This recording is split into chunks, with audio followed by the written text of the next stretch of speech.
Dr. Carmela Gudu, Regional Director of the IOM in the Middle East and North Africa. Professor Hassan Ali, Chairman of the Board of the Trustees of the Economic Research Forum, ERF. Our colleagues from IOM,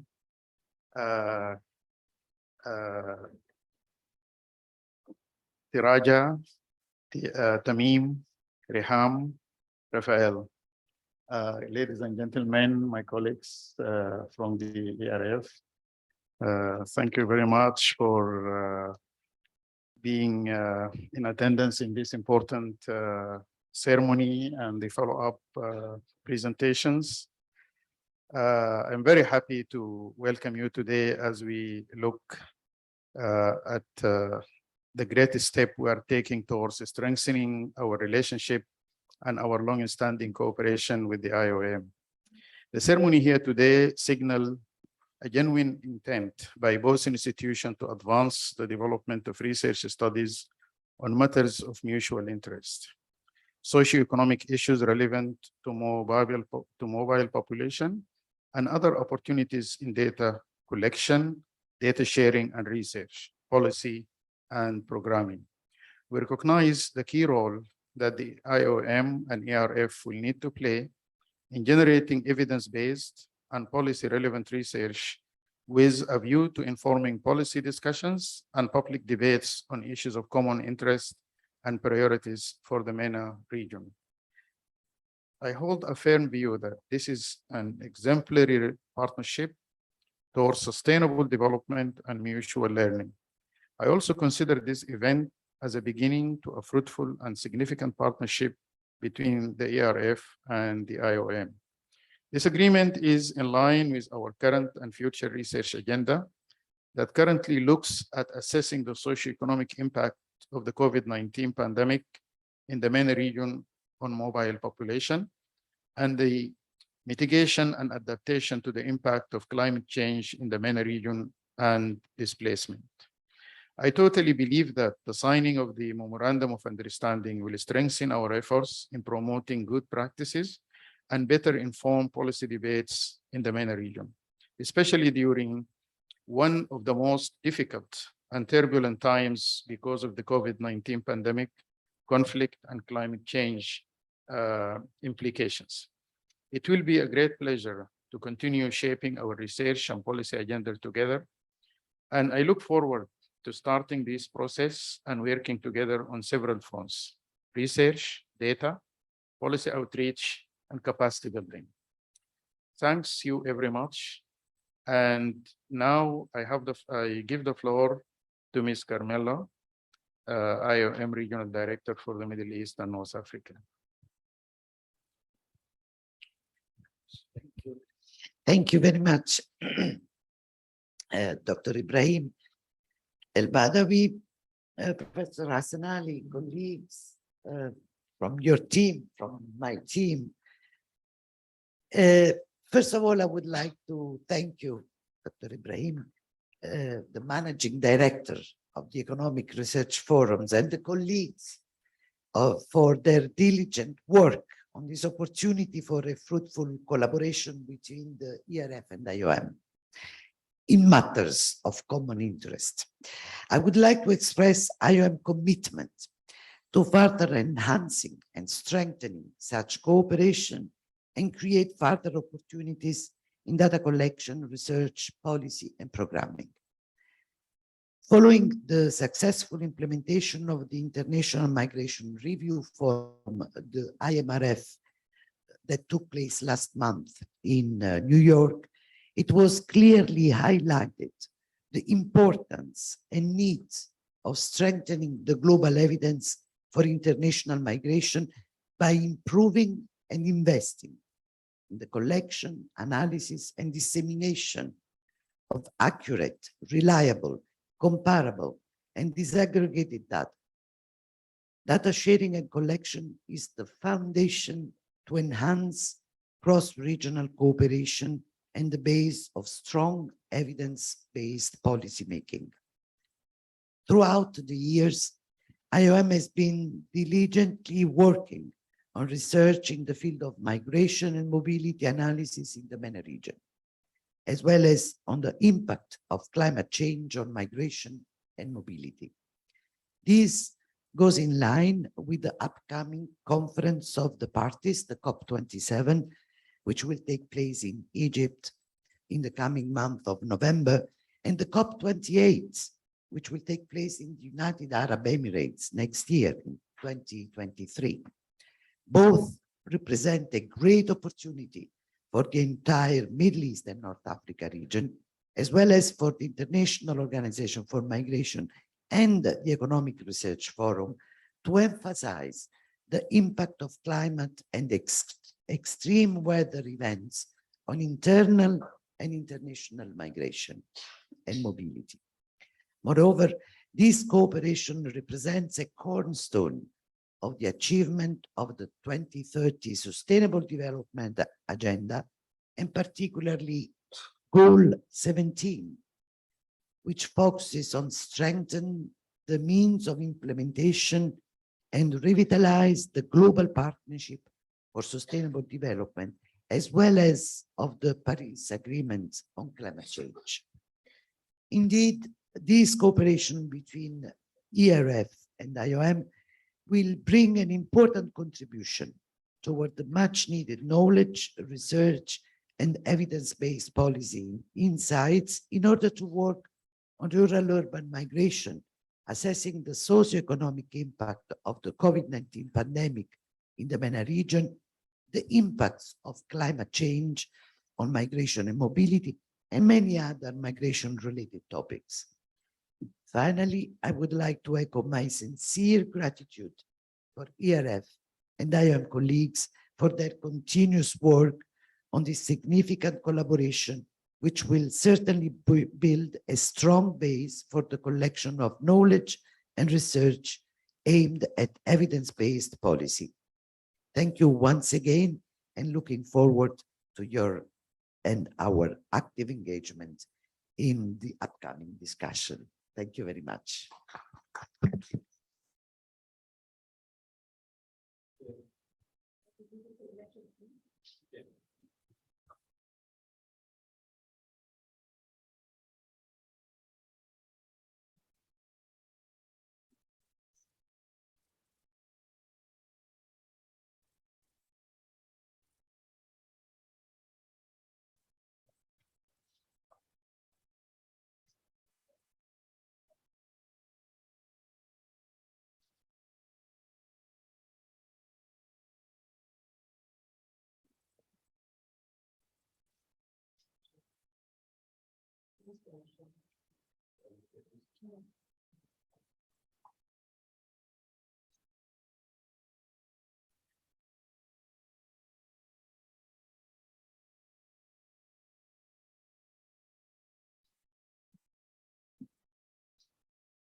Congratulations for us. Thank you very much. I'm sorry I have to leave you, but it was important to sign this. We can look at this. Thank you very much. As you say, I hope you will see the Thank you.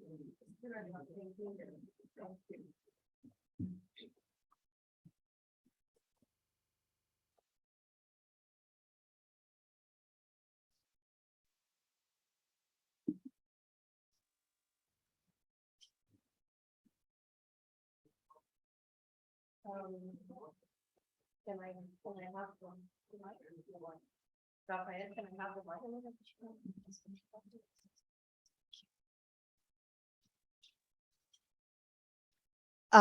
And now we're ready to proceed with the upcoming papers. And the first paper will be presented by Raffaele Bertini, and it's on mobility and crisis in the MENA region, impact of COVID-19 on small and medium-sized enterprises in Iraq and in post-conflict and crisis settings. Raffaele, the floor is yours.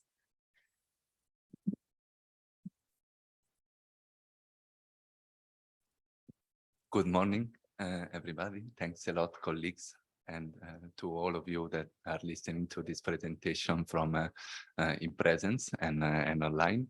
And today I'm here to present and to celebrate in a way the collaboration that is going on between IOM and ERM and ERF. And to do so, I'm going to introduce you to a piece of work that we did together with colleagues from IOM Iraq. And in particular, we look at the impact of COVID-19 on small and medium-sized enterprises in Iraq and in post-conflict and crisis settings. The main research question that guided our analysis was to what extent the impact, what was the impact of COVID-19 on small and medium-sized enterprises in Iraq and by sector, governance rates, and other characteristics over the first year and a half of the pandemic. The research methodology that we adopted relied on the collaboration between IOM and other UN agencies, in particular the International Trade Center and the Food and Agriculture Organization of the United Nations, FAO, and was based on a panel data set on four rounds. And that included 716 firms, SMEs, from all over the country, as you can see from the map. It's important, first of all, to look at the situation before the outbreak of the COVID-19 pandemic in Iraq. And we can observe how in 2018 and 2019, the Iraqi economy was facing a positive GDP growth, despite the fact that the global crude oil prices decreased during the last decade, and the Iraqi economy and economic system was characterized by some, let's say, emergencies or fragilities due to the context, but also some other structural fragilities related to the many characteristics of the Iraqi socio-economic system, in particular with respect to small and medium enterprises in the country. So how did COVID-19 impact the Iraqi economy? Of course, it was, let's say, a complex economic challenge that we try to look at with this perspective, and also looking back, as you can see, and you will see in the paper, with the broader view in terms of analyzing the impact of economic crisis on fragile context, and also looking at the short-term, medium-term, and long-term effects of this crisis that affected deeply the Iraqi economy by causing at least 12% of the GDP decrease, in 2020, and an increase in unemployment that caused the largest contraction in the Iraqi economy since 2003.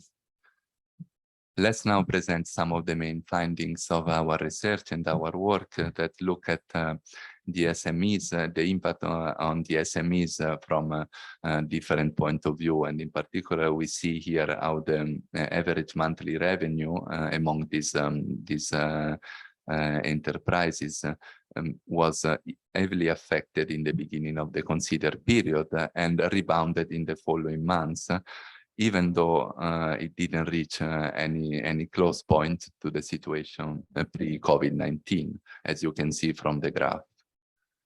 And other important aspects or consideration to be made related to this segment of the economy is that some of the coping mechanisms that have been adopted by these enterprises of course affected this segment of the economy heavily in the beginning, in the short term, let's say, but also after a reduction of these coping mechanisms implementation in the following months after the reopening of the economy, there was a rebound in terms of the implementation of these coping strategies. And this can be considered as a sort of long-term effect of the economic crisis, as can be seen also in the average number of employees that sharply decreased in the beginning and then rebounded, but not to the previous level of the period before COVID-19. Another important dimension that is discussed in the paper is relative to female workers and that of enterprises and firms. And in particular, we observe from this graph how this effect was harder and harsher for female workers that reduced their presence into the firms in a larger extent compared to their males peers.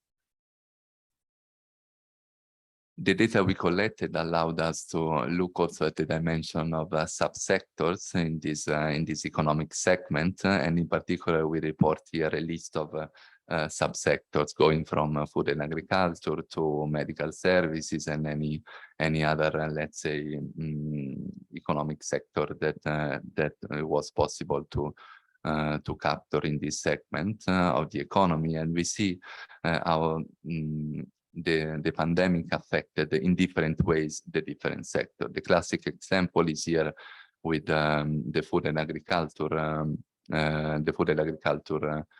variable that of course decreased in the beginning, but then rebounded almost to the previous level of number of employees. And this is not the case. This was not the case, for instance, for many other sectors. This allowed to say how different economic sectors reacted in different ways on the same shock. There was the COVID-19 related economic crisis. And here again, we look at changes in terms of revenues by sector. And again, we observe the huge differences between the different, among the sectors that have been analyzed. I cannot enter too much into details, otherwise we risk to be late. But I just wanted to add another couple of points relative to the geographical impact. So how the COVID-19 affected the different contexts and the local, regional and provincial economies, the economic systems. And all this data, as you will see now, have been included into our econometrical analysis that is reported at the end of the paper. And quite interesting, as you can see from this table, the only significant variable is the one relative to the number of days in lockdowns. And quite interesting again, it can be observed a U trend that was negative between the dependent variable and the number of days in lockdowns in the beginning of the considered period. But then it became a positive trend and statistically significant value of the coefficient, showing an interesting trend that is discussed in the paper. Going to the final summary remarks or key findings, we can state easily that based on our data set and based on our analysis, the COVID-19 pandemic affected production, revenue, and employment in all the SMEs that we included in our analysis, and in particular the revenue remained 37% below than the previous COVID-19 pandemic period, and employment was reduced by at least one employee fewer compared to the previous period. Another important dimension that is discussed is about the it's about the access to credit, and in particular the access to informal and informal credit systems. And this is also part of our policy recommendations. In particular, at the end of this slide, you can see how some of the policy recommendations suggest to make formal capital more quick and available and accessible, more quickly available and accessible for SMEs that, let's say, structurally not able to access to this form of credit from the formal market, and also a formalization of informal businesses and industries is a potential policy recommendation for Iraqi policymakers in order to make these small and medium enterprises more resilient to unfortunately potentially upcoming crisis like the one that we are facing now with the food system and the food security issue that is rising from the crisis in Ukraine. This is all for the presentation on this paper, and I give you back the floor, Sherry. Thank you. Well, it's back to me for momentarily because Raffaele, as always, he's shouldering a lot, and he's always very active and giving us a lot of, he's given a lot of effort and thought and time to this partnership and also to the content of this agenda. So we're grateful for the first presentation, and I understand that you're now going to be giving the second presentation on behalf of your colleague. So the second presentation is going to be focused on Sudan, and very interesting discussion on the consequences of the COVID-19 pandemic for the migrants and displaced populations in the MENA region, an assessment of the socio-economic impact of COVID-19 on migrants in Eastern Sudan. We'll be including in the chat all the relevant links, and we give you back the floor. Before we move on to the third paper after that with Dr. Jacqueline Wahba, and then we are open to questions.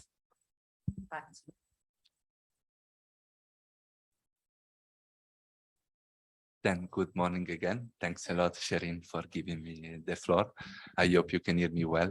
And I'm going now to present this paper that was, I would say, the initial part of our collaboration. That was the initial piece of our collaboration. So that's probably how we attracted your attention. So I'm pretty happy to present this on behalf of my two colleagues, Elizabeth Grismer and Joris Jordan, that of course contributed heavily to this work. And to complement what you said before, Sherin, I'm going to introduce also some preliminary results on the Tunisia case, so that can be an additional piece of information to this discussion. So the structure of this presentation is going to be a brief introduction of the research question, the framework of our analysis, and then the presentation of the Sudanese and the Tunisian case. So the research question that guided our analysis was on how and to what extent does the COVID-19 pandemic impact the socioeconomic outcomes of migrants in countries such as Sudan and Tunisia. that of course are part of our region. The analytical framework that we adopted as IOM Regional Office and Regional Data Hub was a bit of an extension of the UN SDG framework to assess the socio-economic impact of COVID-19. It was initially structured into 5 pillars, to which we added one on mobility. And the 5 pillars and the 6 pillars now in our framework look at different dimensions of the impact of COVID-19, not only focusing on health matters, but looking at the socioeconomic, macro, micro level, social cohesion and resilience, and of course, mobility. With this, within this framework, we developed an indicator bank that was filled with data that we collected directly, so through direct or primary data sources, but also through secondary data sources. And this, of course, as you can see from this table, is structured into pillars and indicators that are all populated by questions that are going to be presented now for the 2 cases that are part of our presentation. I'm going now to present to you the work that colleagues did, namely Joris did in Sudan in terms of collecting data and developing the methodologies to collect this data.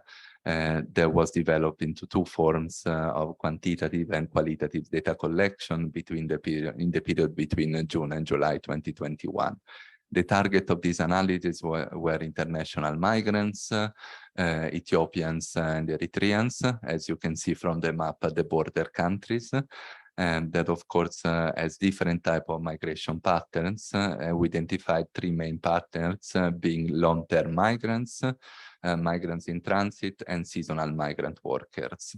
And we look at later at in depth to these migrants' characteristics, and also letting you know that the survey consider 937 migrants interview plus interviews, qualitative interviews. But without further ado, I go to present some of the main findings for each and every pillar across the 2 cases. So this one is referring only to Sudan, and later I will present on Tunisia. And this particular pillar, we look at the dimension of access to healthcare system and its, let's say, the impact of COVID-19 on them. So you can see from this graph, transit migrants and to a lesser extent seasonal migrants were more affected in terms of lack of access to health services in Sudan than permanent migrants. This is pretty obvious, I would say, given the, let's say, the presence of these permanent migrants in the Sudanese territory, the Sudanese territory in the last in the previous period.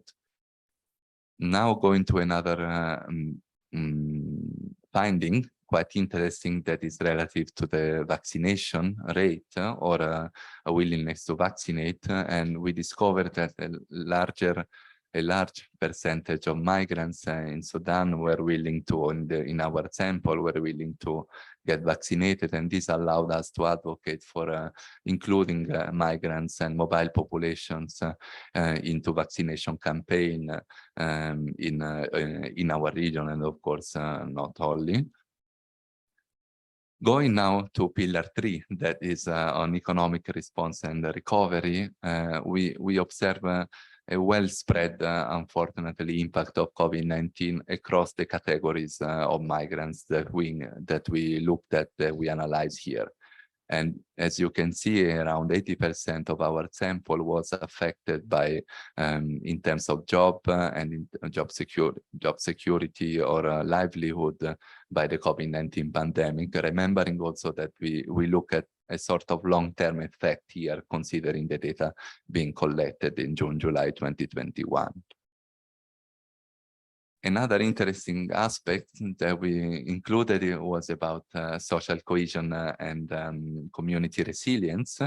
And this is interesting to see how migrants have been, especially in contexts such as Sudan, that have been affected by discrimination and stigmatization by hosting communities or by local populations. And in particular, this phenomenon affected seasonal migrants. And here you can see a sort of, let's say, conflict inside this territory between migrants, conflict over job opportunities, of course, not any other type of conflict. But of course, it's interesting to see the difference with migrants with permanent status that were not, let's say, receiving too much or discrimination and stigmatization due to COVID-19 pandemic. Moving quickly to the last pillar of mobility, it's important to see also here how migrants that were in transit were also affected by their capacity to move from the Sudanese context towards other, let's say, destination countries, and this affected about half, 46% of our sample, and this is a particularly relevant aspect that we wanted to emphasize. And staying with this in terms of mobility, and the Tunisian case is also particularly relevant. And here in Tunisia, we did a different exercise by including only IOM beneficiaries into our analysis in 3 governorates, in 3 areas of Tunis, Sfax, and Zarkis. So in the north, the center, and the south of the country, targeting again sub-Saharan African migrants.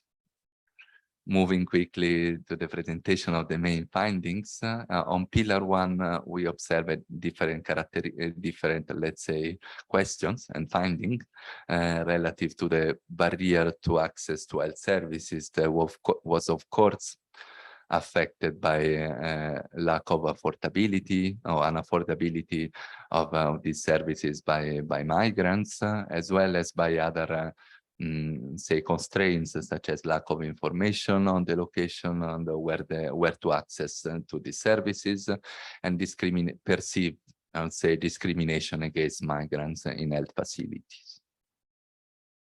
Another important pillar and dimension regarding migrants, especially international migrants, is the one relative to remittances. And here again, we have to take into account the particular population we are looking at, so international migrants coming from sub-Saharan African countries.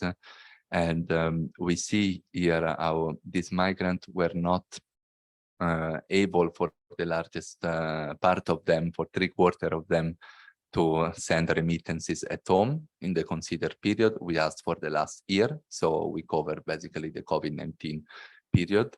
And also that 16% of them stopped sending remittances home during the COVID-19 pandemic.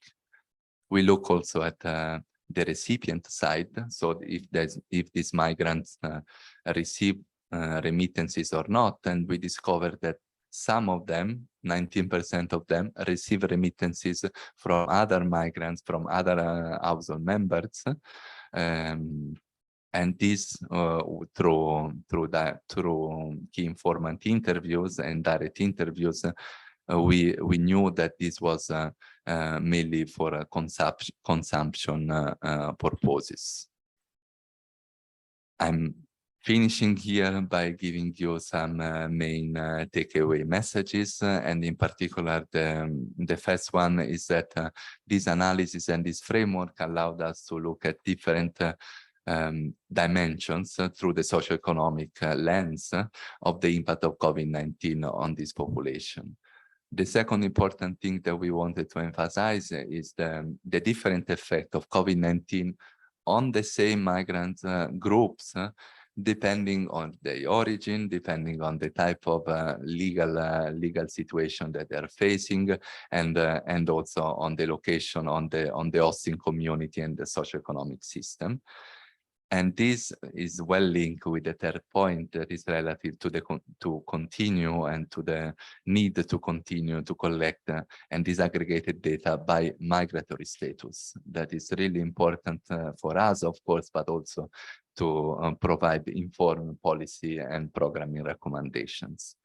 And at the end, it's more a question for the audience, and we are willing to exploit this opportunity to be here today and also to continue our collaboration on how to disentangle this, our analysis and the impact of COVID-19 from other phenomena that are happening also now, in particular the food crisis that is affecting a lot of economies all over the North African region, but all over the world, I would say.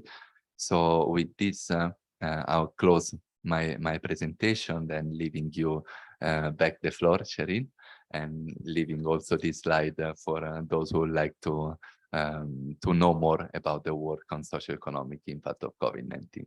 Back to you, the floor. Thank you very much. Can't thank you enough, Raffaele. And you can see from the presentation how every time we talk to Raffaele, things actually flourish and we end up talking about more and a wider scope.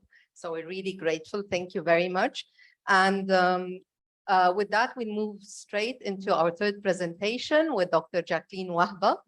And Raffaele has given us a taste of what's happening in Iraq, in Sudan and Tunisia a little bit as well.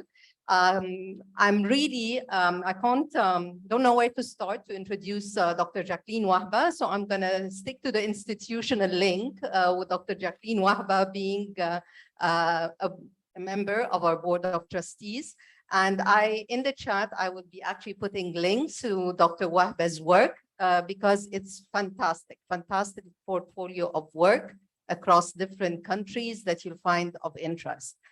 Without further ado, Dr. Wahba, the floor is yours. Thank you, Shireen. Can you hear me well? Yes. Okay. Yes. Well, perfect. I'm really delighted to actually witness and be part of this agreement. It is really exciting, and also, for the region, for the last, few decades, migration was actually never at the forefront. So to be able to see now this collaboration, which is aimed to advance research, to provide, evidence for policy and to collect data is something which is very, very close to my heart. And this is something which I think that the region really needs. So I was asked to provide insights on migration issues. So I don't have one paper, but to present. But what I'm hoping to do is to highlight few of the issues which perhaps, given COVID, they haven't been at the forefront of policymakers' minds and also in terms of research. So first, I would like to just give you a very brief summary of or overview of international migration in MENA. And I guess for all of you, this is not new, but international migration is really important for MENA, both in terms of intra-regional. So this is migration, from, for example, Egypt, Jordan to the Gulf states, but also from North Africa and Maghreb countries in particular to Europe, and migration to North America as well. So the region is really important globally for international migration. The Gulf states in particular are, main destinations for many migrants from the region and from outside the region. And, North African countries are the main countries of origin of non-EU immigrants in Europe. So they are really a big sort of diaspora who've been present and continue to grow in Europe. Having said all of that, some countries, I've started working on Egyptian migration many, many years ago. And at the time, everybody thought that the peak of migration, has gone. This is, we're talking about the 70s, the 80s, but what is really surprising is that, migration, when we look at the recent census, so CAPMAS basically estimated something like 9.5 million Egyptians abroad in the last census. This is, we're talking, close to 10%. One very important issue here, those are current, right, migrants. Given the nature of migration, we have also a very, a substantial proportion of the working population who have been, migrants at some point and have returned to Egypt. So what is important to, also note about the region is that we have substantial return migration and substantial temporary migration as well. And one very clear sort of evidence of the importance of migration is remittances.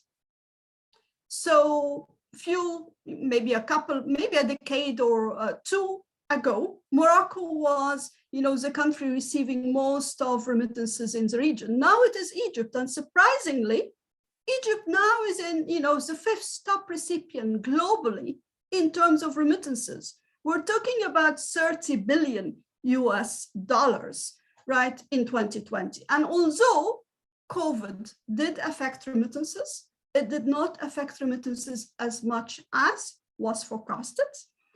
Having said that, we know that now with the problems, happening because of the Ukraine-Russia war, inflation, etc., things are going to get tougher. But we know one thing about remittances. Remittances tend to be very resilient. Migrants tend to try to send back money. And as much as we have, countries receiving remittances in the region, we also have the Gulf states in particular being responsible for, the majority or a lot of the remittances being sent abroad.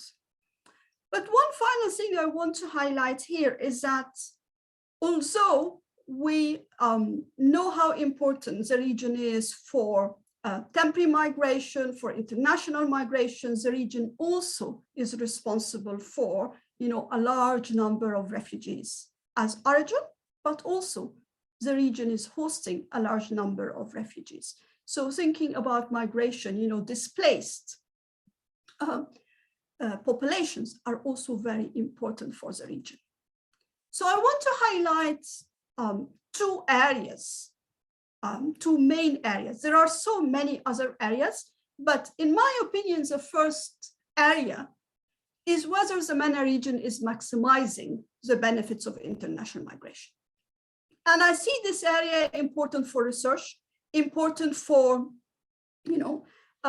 policymakers, for very obvious reasons, is given how important in terms of numbers international migration is, remittances are, the most obvious question is whether countries of origin are actually benefiting from those remittances, are benefiting from return migration, are benefiting from the diasporas. Are countries of origin and policymakers, using the skills, using the remittances and physical money, to actually invest? And one other important issue, especially for North African countries, is that now most of Europe are actually experiencing, aging population. They are short of labor, and they are looking at, the North African countries as potentially where a pool of trained workers can be sort of sourced from. And this is really an important issue because a lot of the time, we or policymakers do not really plan ahead when it comes to migration. And one final point here is basically whether, migrants are protected while they're abroad. And I know that this is important for IOM, but it's also important for everybody to make sure that migrants, are protected, and actually that countries of origin get the best and maximum benefit from their experience. The second main area I want to highlight is related to refugees. And this is basically refugees, asylum seekers, displaced population. We know that for the MENA region, this is really a big issue. And I just wonder to what extent the region is rising up to that challenge. Whether now post the pandemic, because of inflation, because of what is going to happen to, food prices everywhere, the main issues we should be focusing on and asking ourselves is whether we are integrating refugees or not. Are we providing access to the labor market? Are they able to have, decent livelihoods, have education, health services?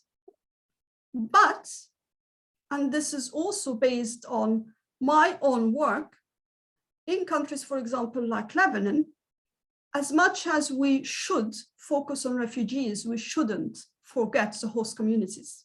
So the host communities themselves also need to be supported. And we need to know more what sort of support is needed. And finally, whenever we talk about, refugees, some, people, some policymakers tend to start to think about transit migrants and undocumented migrants. And it's really important to also think about, those two groups. So finally, it's pretty obvious that we can ask so many different questions, but the only way we can provide, rigorous evidence for policymakers is through having data. And this is where I see this collaboration today is going to play a very vital role. It's really important to actually have aggregate data, whether it's on stocks, whether it's on flows, especially migration in the Gulf is really still a black box we know very little about. But it's really important to push for having, well-designed surveys where we collect data on current migrants and on return migrants. And there are very simple ways of doing that, for example, including questions in the censuses, but we don't have to just rely on the census, but thinking about panel data is really important. And finally, I would like to sort of finish by highlighting one potential sort of idea, which is basically having an integrated information system where migrants can register and can get help and support through their migration journey. And I think this is an initiative which has been tried unsuccessfully, I would say, in some countries. And I still feel that this is potentially a very interesting avenue now to try to push, because this way, we can have data on migrants, but also we can support migrants, before migrating while they're overseas, and to also guide them to invest, once they return. So on this note, again, I would like to thank you very much for inviting me. And, I wish the ERF and IOM all the success in this very, very important initiative. Thank you very much. Excellent. Thank you, thank you, thank you, Jackie. This was really insightful. I have to tell you that listening to your intervention, I can see Raffaele sort of nodding his head throughout, and I can feel Yasmin, her heartbeat rising every time you'd say data, and Namisa's eyes sort of getting larger every time you talk about information systems. So you're touching on a lot of fantastic points.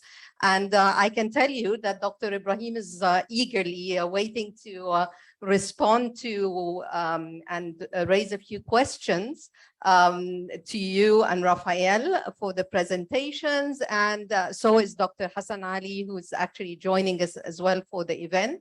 So with that, I can give you the floor, Dr. Ibrahim, please, to come in and share with us your reaction.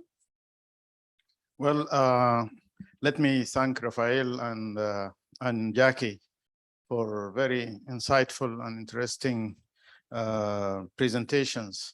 And I think we really do have now the roadmap for us to actually develop some very serious and rewarding collaboration in this area moving forward. Having done some few work already, I think the issues that were discussed in the light of the survey, as well as, of course, the presentation on the kind of thematic issues and research and policy issues presented by Jacqueline. These are very important. I have quite a few comments to make, but I would like to ask Professor Hassan Ali to have the floor first, and then I will follow. Thank you very much, Ibrahim, and of course, thanks, Raffaele, for the great presentation. And Jackie is the I call her the mother of all migration, because she has been working in this topic since I know her. And I'm always fascinated by her interest in the topic. I have a couple of actually thought about migration, since we are now having this agreement signed between ERF, the regional think tank in economic research, and the organization that basically makes a lot of policy reform in different countries. I want to say that migration as a labor economist and finance economist in the same time was always intriguing to me, because I thought of it as the field that needs balance. Let me tell you why. There is always some kind of contradiction when people look at migration. For Europe, it's the tool that corrects the labor market, from the aging to the youth, from the short labor to the surplus labor, and so on. So this is always the positive side. But for Europe itself, it's the threat.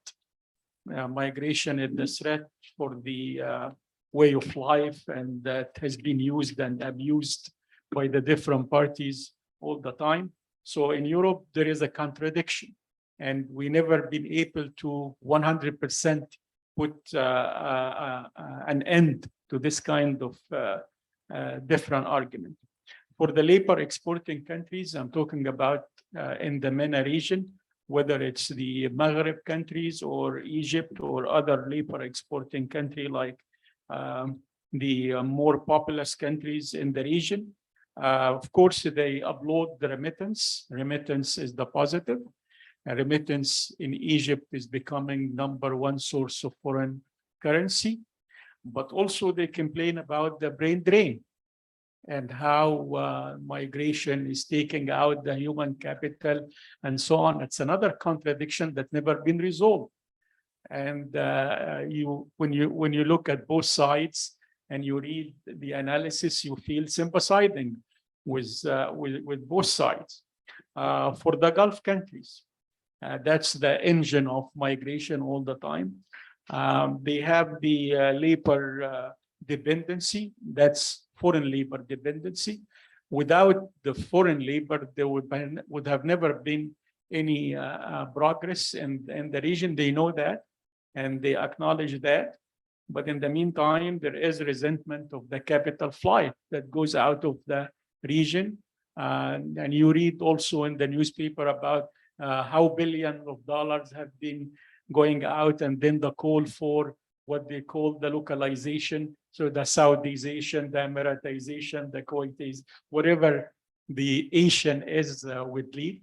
That's another, for me, irony that has never been resolved.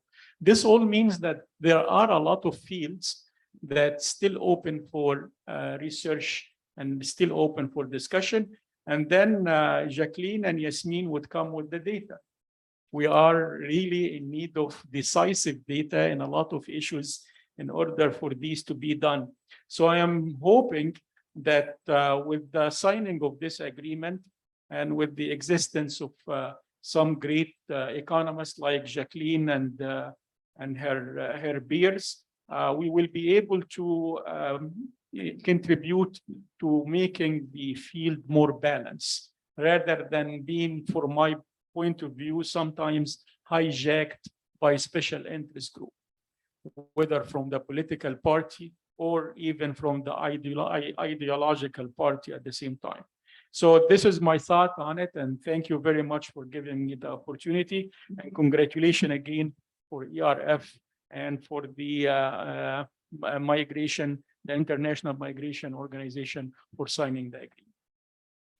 Thank you, Hassan. I would like to arrange the rest of the time for us like this, that I'll make my comments now. And I would like Yasmin and Raffaele and his colleagues to reflect upon how they see this as translated into programs, research programs going forward. Let me start first to comment on the presentation by Raffaele, the two presentations.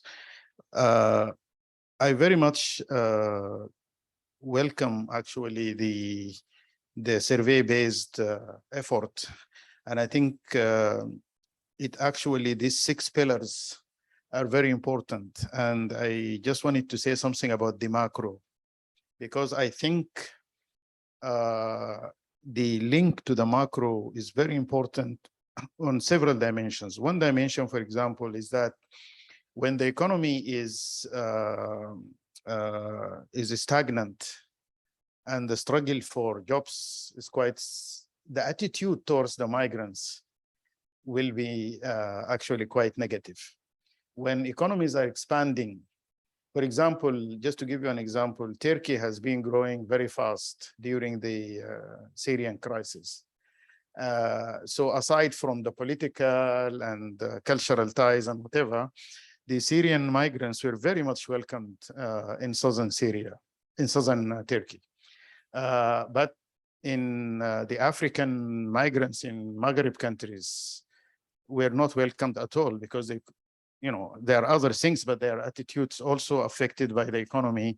And I think the same thing might also happen in Eastern Sudan for the Ethiopian and Eritrean migrants. So I think it would be interesting to think in the future about, panel data, survey data that also cross-country, that allows you to control for the micro conditions such as growth or inflation or whatever. So that's one point. The other thing is that I think, Raffaele, you said that the focus of the surveys were the age group 25 and above. So my question is that some of these, they do have families and children.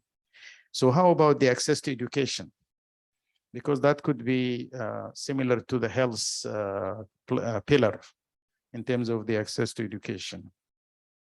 Now, I think the points raised by Jacqueline and follow up by Hassan are very important points, and I think it can also be articulated in, for example, the case of Egypt, but then also the Maghreb countries and Sudan and these countries. The remittances are very important for the development strategies and the macroeconomy. But as Jacqueline said, how these remittances can be used effectively in a context of very high interest rate and possibly overvalued exchange rate. The application of these remittances to support SMEs and investment will be very difficult in these environments. So I think this link would be very useful for the future research initiative. That, the survey, for example, which I know historically in Sudan, is that most of the remittances are used for consumption ends. and perhaps maybe some other evidence in Egypt or others, is to actually draw the link between the high interest rate over valid exchange rate and the application of these utilization of these remittances. So this is a very strong macro link to the remittances. A long time ago, in the 90s, I actually wrote a paper with a colleague, Roberto Rocha from Brazil, using data for Turkey immigrants or remittances from Germany, and then the Maghreb countries, Tunisia, Algeria, Morocco, to Spain and France. And the data from the European side is very complete. And one thing we found, which is quite fascinating, is the longevity, that families that have resided in Europe for a very long time, their links with the home country weakens, and this has impact on the amount of money that they send. In addition, incentive schemes are very important. For example, Turkey designed an interest rate policy to promote remittances from Germany. And so the migrant Turkish families benefit from this special program that was initiated in the 80s, I think. So these are another dimension from the side of the incentive scheme that can be helped. Finally, there is a huge, I think, futuristic foundational issue, which is the decarbonization agenda. Because actually now the economies of the GCC, you know, to the extent that the decarbonization agenda is going to restructure these economies in a way that will be very profound for the utilization of labor. So what impact will this have for the labor exporting countries of the region? This is not necessarily an immediate thing, but given the keen interest now on the decarbonization and the restructuring, some researchers, including some ERF researchers like Professor Atif Bobrusi from McMaster University, they characterize the oil reserves as stranded assets that eventually, you know, thinking ahead, might actually become stranded because of the decarbonization and the change in the technology and so on. Perhaps maybe this research could be at the modeling, theoretical level, high development kind of research, but I think it would be important to think about.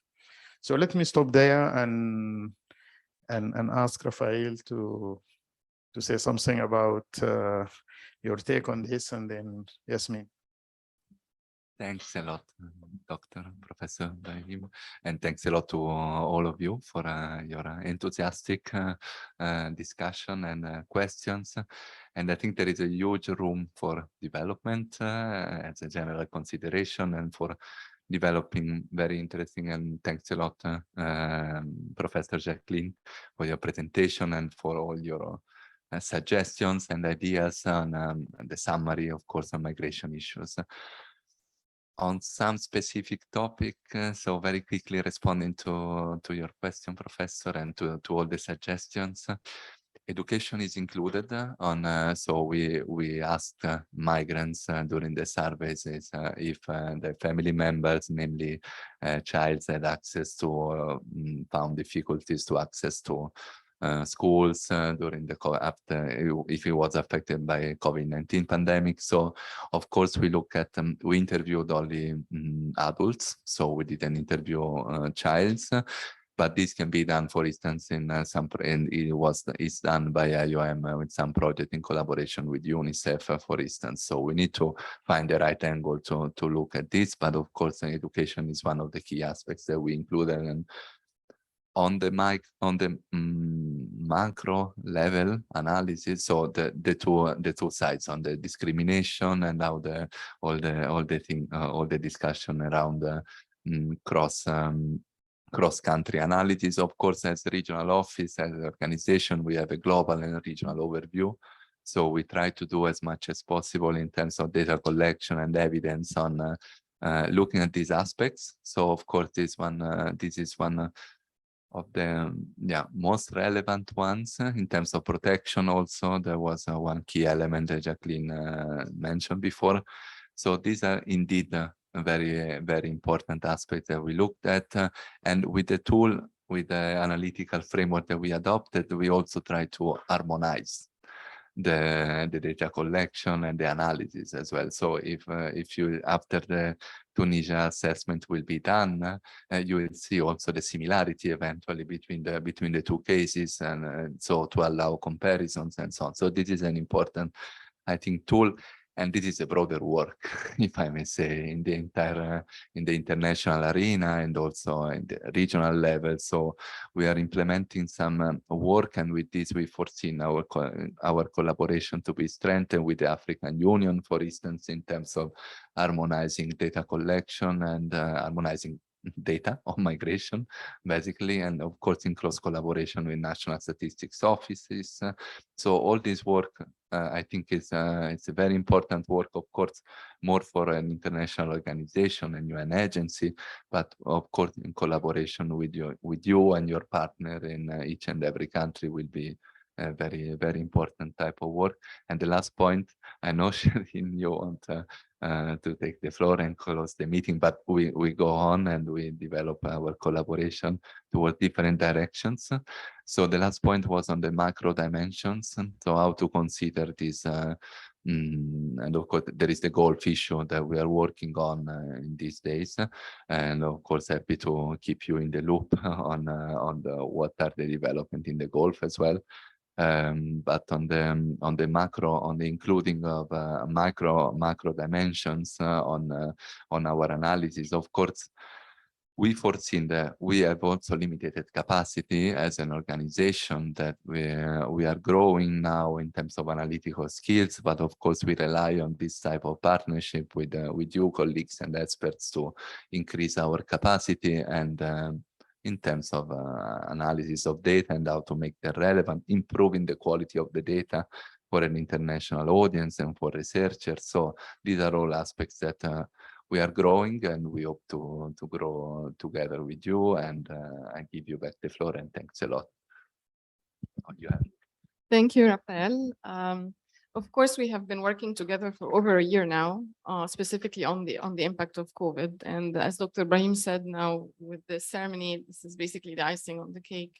And having listened to all the interventions and the presentations, I see a huge menu of very interesting things that we can actually expand our collaboration on to cover, including data.